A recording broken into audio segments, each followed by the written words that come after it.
झारखंड में नक्सलियों के हौसले पस्त होते जा रहे हैं। सुरक्षा बलों की रणनीति और जांबाजी के आगे नक्सली घुटने टेक रहे हैं। पलामू में मुठभेड़ में जहां नक्सली भाग खड़े हुए, दुमका में जंगल से भारी मात्रा में विस्फोटक बरामद किया गया, तो रांची में खौफ का पर्याय बना पीएलएफआई का सब जोनल कमांडर पुलिस के हत्थे चढ़ गया।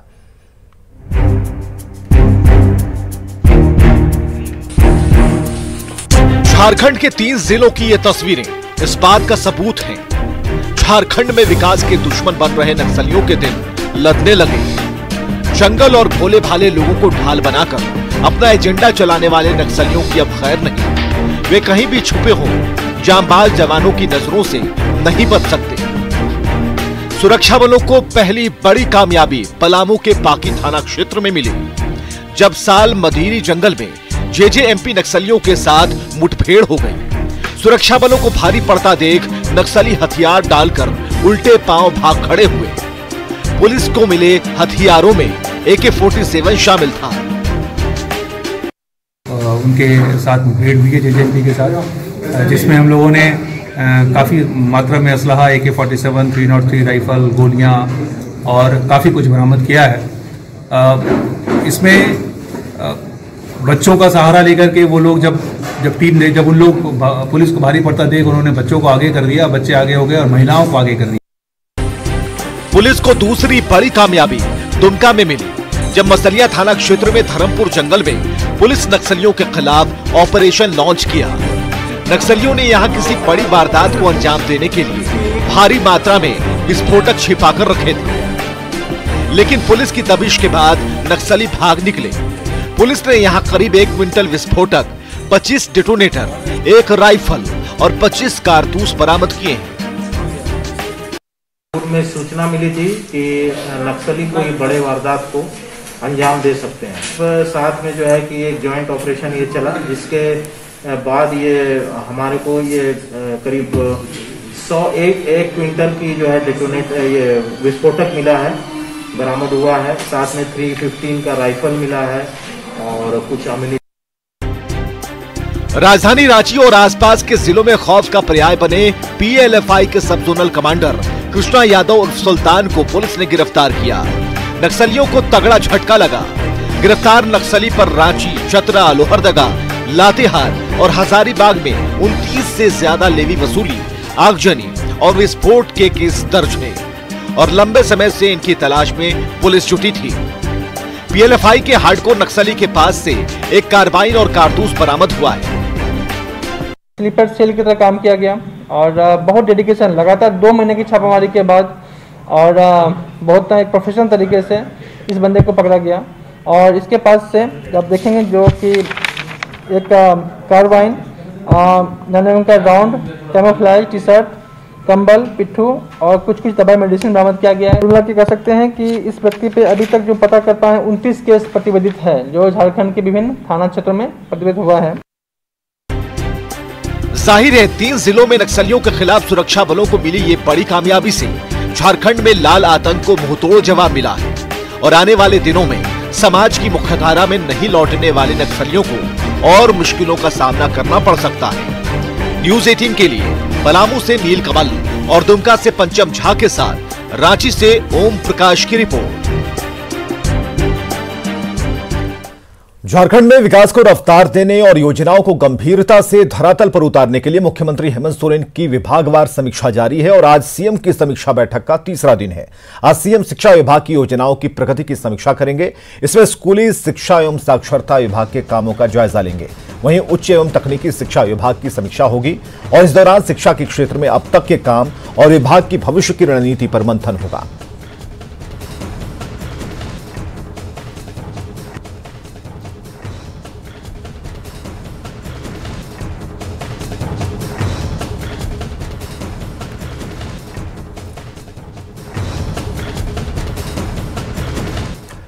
इधर यूपीए विधायक दल की आज अहम बैठक होने वाली है। इसमें चालू वित्तीय वर्ष के बचे हुए 4 महीने में विकास कार्यों में तेजी लाने और उसे धरातल पर उतारने पर चर्चा होगी। इस बैठक में सीएम के साथ जेएमएम, कांग्रेस और आरजेडी के विधायक शामिल होंगे। इस मीटिंग में स्वास्थ्य, कृषि, शिक्षा समेत सभी विभागों के कामों की समीक्षा होगी। साथ ही सरकारी योजनाओं के बेहतर तरीके से संचालन पर रणनीति बनेगी।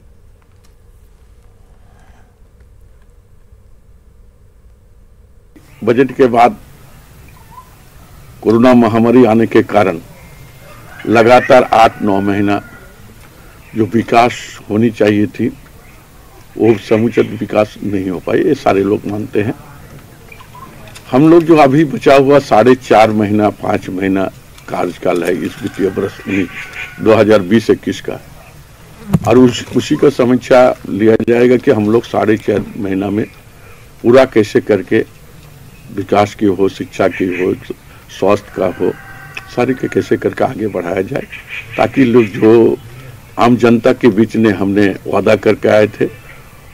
झारखंड की हेमंत सोरेन सरकार इन दिनों समीक्षा मोड में है। विभागवार समीक्षा का दौर जारी है, लेकिन इस बीच सत्ताधारी दल से राज्य सरकार और सरकार में शामिल मंत्रियों के कामकाज पर सवाल उठाए जा रहे हैं।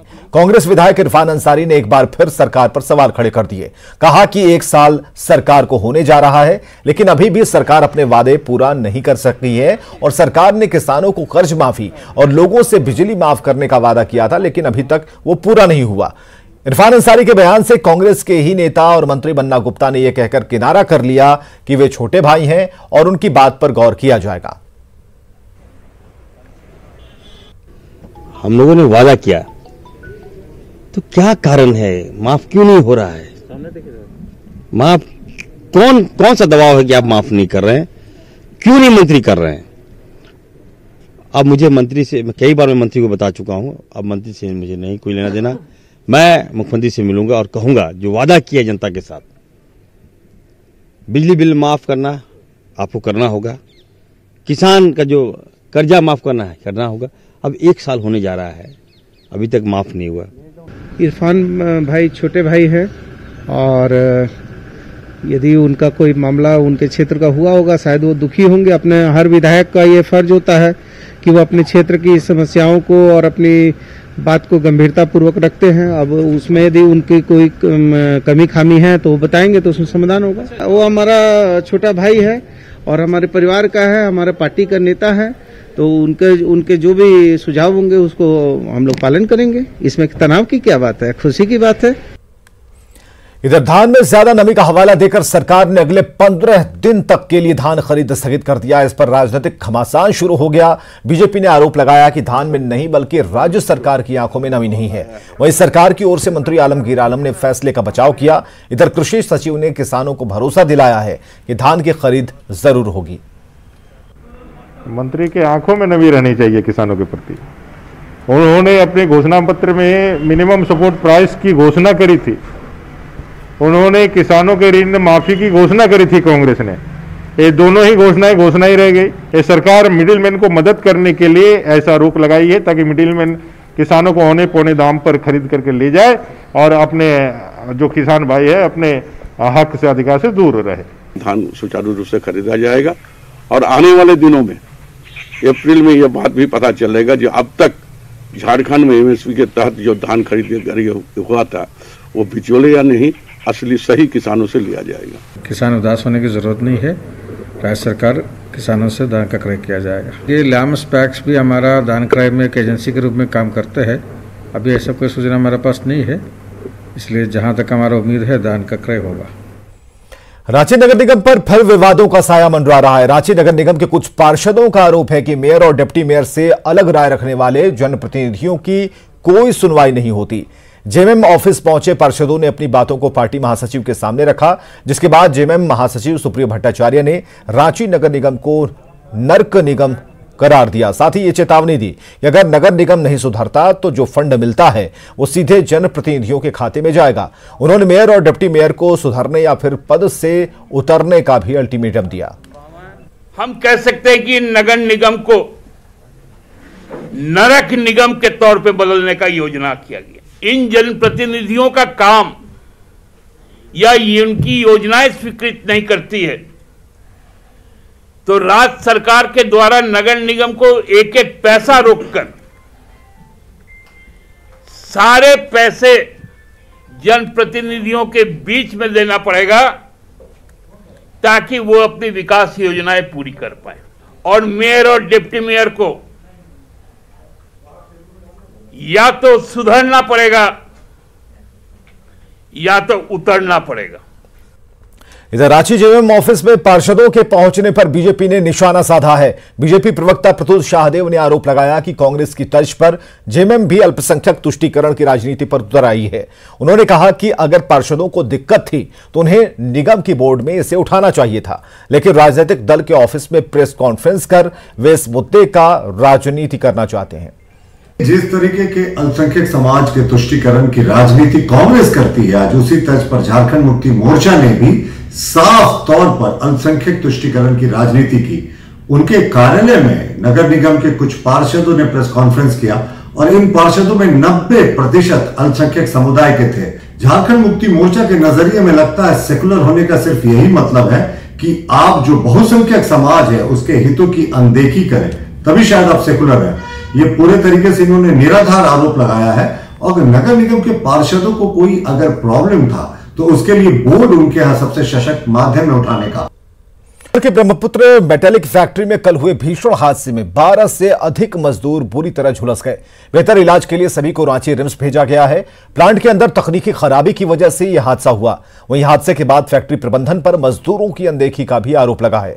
घटना की सूचना मिलते ही रामगढ़ विधायक ममता देवी निजी अस्पताल पहुंची और घायलों से बात कर पूरे मामले की जानकारी ली। उन्होंने कहा कि इससे पहले भी इस फैक्ट्री में हादसे हो चुके हैं, लेकिन फैक्ट्री प्रबंधन ने पूर्व की घटना से सबक नहीं ली और ऐसे में इस पूरे मामले की जांच होनी चाहिए। फैक्ट्री में यहाँ पर ब्लास्ट हुआ है, जिसमें कि लगभग 10 से 12 लोग घायल हुए हैं और अभी मैं अस्पताल आई हूँ जहाँ उनका ट्रीटमेंट किया गया और यहीं से उन्हें रेफ़र किया गया। करीब 6 पेशेंट यहाँ पर आए हुए थे जिनकी स्थिति काफ़ी गंभीर थी। यहाँ पर ट्रीटमेंट करके उन्हें रेफ़र किया गया है और रांची भेजा गया है ट्रीटमेंट के लिए। और मुझे लगता है ये प्रबंधन की लापरवाही का नतीजा है, क्योंकि पहले भी ये घटनाएं इस फैक्ट्री में हो चुकी हैं और ऐसी घटनाएं दोबारा ना हो, जिसको लेकर के उच्च स्तरीय इस पर जांच होनी चाहिए कि आखिर बार बार क्या लापरवाही है प्रबंधन के तरफ से कि इस तरह की घटनाएं घटती रहती हैं। जिसको लेकर के मैं खुद भी कल सारे लोगों से मैं मिलने जाऊंगी, जो भी पेशेंट एडमिट हैं उन सब से मैं मिलने जाऊंगी, उनकी बातों को सुनूंगी और गंभीरतापूर्वक मैं निश्चित तौर पर इस पर जांच भी करवाऊंगी। जामताड़ा में पुलिस ने साइबर अपराधियों के खिलाफ बड़ी कार्रवाई करते हुए 14 साइबर अपराधियों को गिरफ्तार किया है। पकड़े गए अपराधियों के पास से स्मार्टफोन, फर्जी सिम कार्ड के साथ बाइक और कार भी बरामद की गई। 14 साइबर अपराधियों में 2 कुख्यात अपराधी महेंद्र कुमार मंडल और संतोष मंडल शामिल हैं। महेंद्र कुमार मंडल के खिलाफ हैदराबाद में 2 और जामताड़ा में 2 मामले दर्ज हैं, जबकि संतोष मंडल पर एटीएम क्लोनिंग मशीन बनाने का आरोप है, जिसे एक बार 2019 में भी गिरफ्तार किया गया था।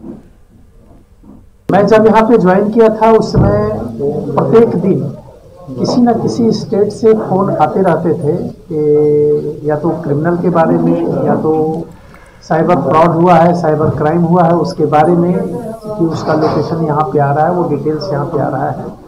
और हम लोगों ने काफ़ी स्टेट पुलिस को हम लोगों ने मदद की और काफी क्रिमिनल्स को यहां से पकड़ करके हम लोगों ने दिया है। इधर घाटशिला में एक मनरेगा मजदूर पर 3 करोड़ रुपए की टैक्स चोरी का आरोप लगा है। पूरा मामला जानेंगे तो आप भी हैरान रह जाएंगे। नाम लादू मुर्मू, काम मजदूरी, आरोप 3 करोड़ की टैक्स चोरी।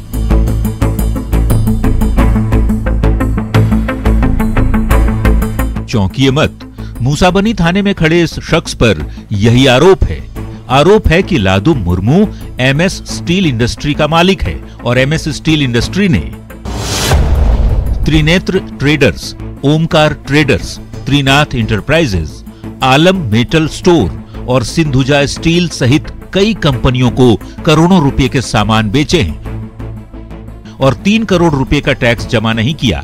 टैक्स चोरी को लेकर जीएसटी अधिकारी ने मूसाबनी थाने में 3 लोगों पर मामला दर्ज कराया और जब मामले की जांच शुरू हुई तो सबके होश उड़ गए, क्योंकि करोड़ों की कंपनी का मालिक लादू मुर्मू मनरेगा मजदूर निकला, जो दिन भर में मुश्किल से 200 रुपये कमाता है। हमको सुशांत कुमार सामंत जी जो टाटा सोनारी में रहते हैं, उन्होंने हमको बोला कि अगर आप लोग को काम करना है 8-10 हज़ार का तो हमको पेपर वगैरह आप लोगों को दीजिए और नहीं भी काम कीजिएगा तो आप लोगों को वही 1000-1500 रुपया 2000 रुपया मिलेगा ही पर मंथ। वैसे ही बोल के हम लोग उसको दिए। अब सवाल है कि जब लादू मुर्मू मनरेगा मजदूर है तो फिर उसके नाम करोड़ों की कंपनी कैसे? तो जवाब जान लीजिए। दरअसल 2 साल पहले लादू मुर्मू ने गांव के एक युवक बेला मुर्मू को अपना आधार कार्ड, पैन कार्ड सहित कई कागजात दिए।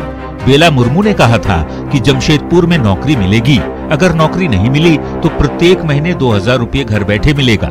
बेला मुर्मू ने वो पेपर अपने दामाद सुनाराम हेम्ब्रम को दिया। इसी तरह सुनाराम ने सारे कागजात जमशेदपुर के सोनारी निवासी सुशांत कुमार सामंत को दिया। सुशांत ने ही नौकरी और नौकरी नहीं होने पर घर बैठे 2000 रुपये देने की बात कही थी।